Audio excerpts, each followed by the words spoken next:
If you've been faithfully taking calcium thinking it's protecting your bones, I've got some shocking news for you.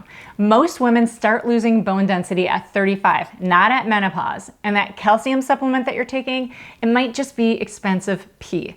Now, the women with unbreakable bones at 70 aren't taking more calcium, they're onto something different. Not something new, it's been around for a long time, but it's not what we've been told.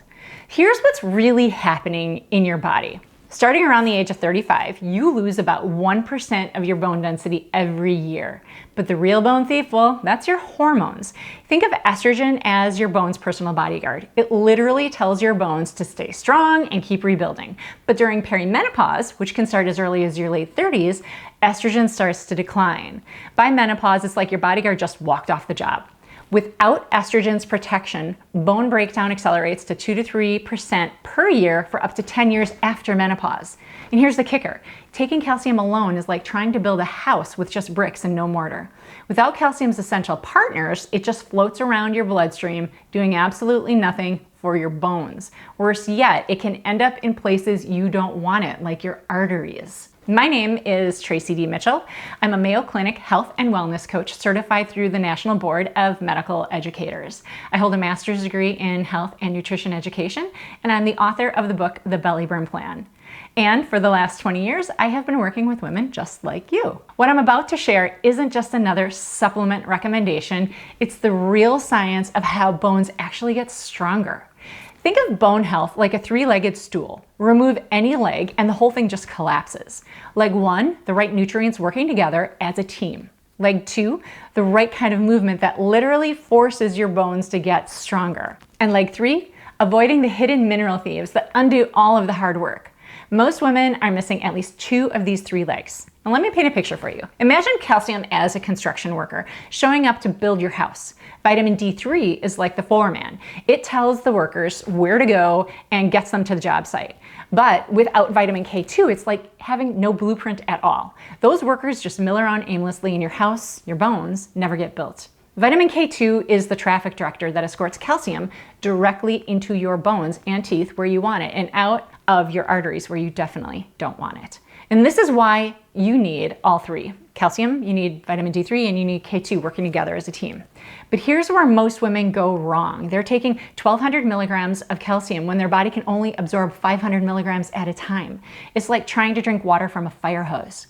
If you're going to take more than 500 milligrams, split your calcium into smaller doses throughout the day, take it with magnesium, which is like calcium's bodyguard, and make sure that you're getting at least 4,000 IUs of D3 and 100 to 200 micrograms of K2 daily as well.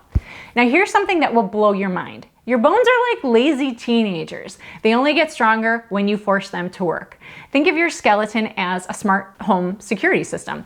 Every time you create impact through jumping, lifting weights, or even walking uphill, you're essentially setting off an alarm that says, emergency, we need to make these bones stronger. They need to handle the stress. Your bones respond by laying down newer, denser bone tissue. It's like how a callus forms on your hands when you do hard yard work. Your body adapts to the demand that you place on it.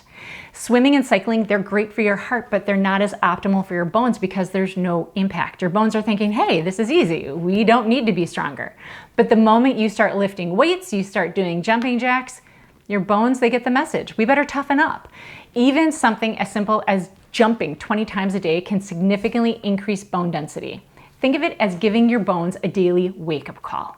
Now, while you're working so hard to build these bones, there are hidden enemies actively stealing your minerals. Soda, that's public enemy number 1. The phosphoric acid in soda literally leaches calcium from your bones. It's like having a thief in your house while you're trying to save money.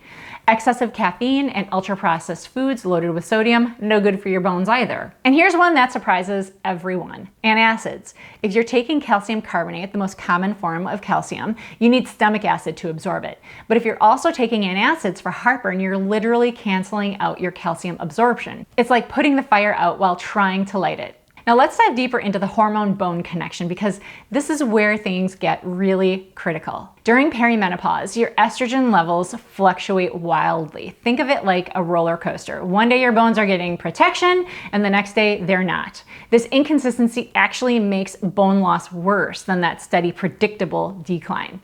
After menopause, when estrogen drops about 10% of premenopause levels, your bones lose their primary protection. It's like removing the security system from your house. Post-menopause, without intervention, you can lose up to 20% of your bone density in just the first 5 to 7 years. But here's the empowering part. Nutrition and exercise can actually help compensate for this hormonal shift. While we can't stop menopause, we can absolutely give our bones the tools they need to stay strong despite declining estrogen. Here's something crucial. You can't manage what you don't measure. If you're over the age of 50, or if you have risk factors or a family history like early menopause, talk to your healthcare practitioner today about getting a DEXA scan. It's the gold standard for measuring bone density. If you're younger but concerned, don't let anyone tell you that you're too young. Early detection gives you the most power to prevent problems. And please have an honest conversation with your medical practitioner about your bone health concerns. They can help you assess your individual risk factors and create a comprehensive plan. Here's your action plan starting today. First, switch to calcium citrate.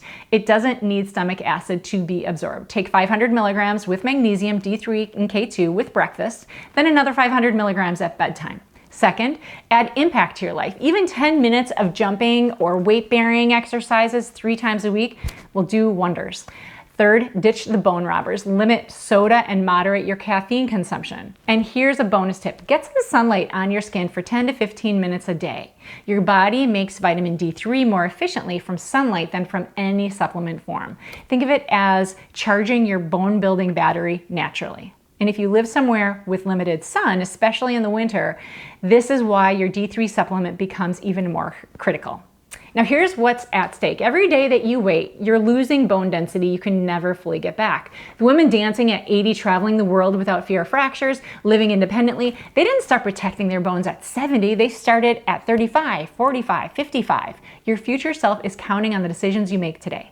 If you want to know exactly how your hormones are affecting not just your bones, but your energy, sleep, and metabolism, I've created a quick 3-minute hormone assessment that will give you personalized insights based on your specific situation. The link is in the description below. Your bones and your future self will thank you for taking action today. What are you waiting for?